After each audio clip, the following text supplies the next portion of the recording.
చంద్రబాబును నమ్మటం అంటే పులి నోట్లో తల పెట్టడమే అన్నారు సీఎం జగన్. బాబును నమ్మటం అంటే చంద్రముఖిని నిద్ర లేపటమే అని ఎద్దేవా చేశారు. బాబును నమ్మటం అంటే పులి నోట్లో తలకాయ పెట్టడమే అన్నది ప్రతి ఒక్కరూ గుర్తుపెట్టుకోండి. బాబును నమ్మటము అనంటే చంద్రముఖిని నిద్ర లేపడమే అని ప్రతి ఒక్కరూ గుర్తుపెట్టుకోండి.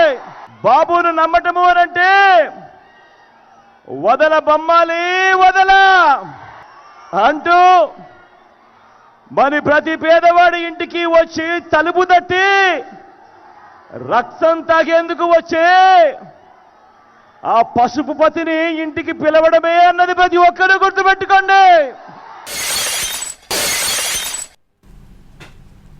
ఈ ఎన్నికలు మన భవిష్యత్తు నిర్ణయించబోయే ఎన్నికలని చెప్పారు సీఎం జగన్.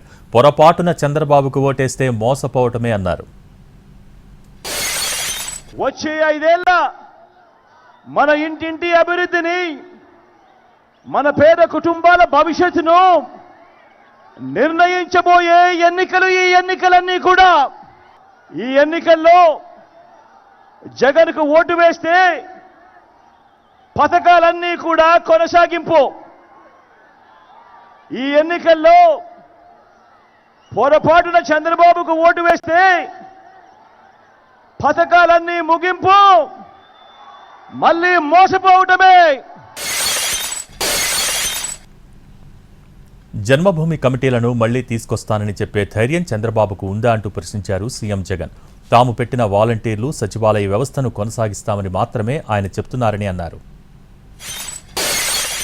అంటే మీ జగన్ పెట్టిన ఈ వాలంటీర్లు, ఈ సచివాలయాల వ్యవస్థను కొనసాగిస్తాను అని అంటావే తప్ప, వాలంటీర్లకు నువ్వు జీతం పెంచుతాను అని అంటావే తప్ప నీ హయాంలో నువ్వు పెట్టుకున్న నీ జన్మభూమి కమిటీలను నువ్వు తీసుకొస్తాను అని చెప్పే ధైర్యం నీకు ఎక్కడ ఉంది చంద్రబాబు అని అడుగుతా ఉన్నాను.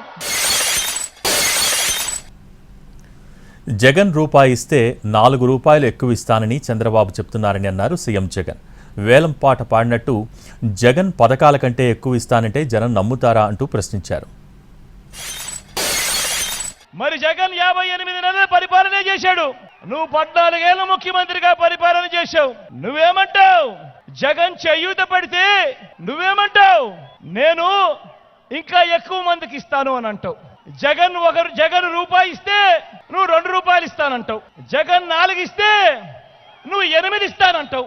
అయ్యా చంద్రబాబు, జగన్ ఏం చేస్తా ఉన్నాడో దానికంటే వేలం పాటలో వేసినట్టుగా అంతకన్నా మోసం చేసేందుకు 4 ఇస్తాను, 10 ఇస్తాను, 6 ఇస్తాను అని అంటావే తప్ప 14 ఏళ్ళు ముఖ్యమంత్రిగా పరిపాలన చేసిన నువ్వు నీ హయాంలో నేను ఇది చేశాను, నేను చేసిన ఈ మంచిని చూసి నాకు ఓటు వేయండి అని అడిగే ధైర్యం, సత్తా నీకున్నాయా అని అడుగుతా ఉన్నా.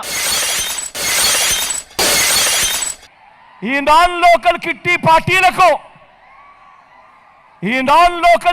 పార్టీల సభ్యులకు, ఈ నయా ఈస్ట్ ఇండియా కంపెనీ సభ్యులకు, మన రాష్ట్రం అంటే, మన ప్రజలంటే కేవలం దోచుకునేందుకు, దోచుకున్నది పంచుకునేందుకు అన్నది ప్రతి ఒక్కరూ కూడా జ్ఞాపకమెరగమని కోరుతా ఉన్నా. చంద్రబాబు మాదిరిగా సెల్ ఫోన్లు నేనే కనిపెట్టాను అని అంటూ బకాయిలు చెప్పడం లేదు, అని బడాయిలు చెప్పడం లేదు.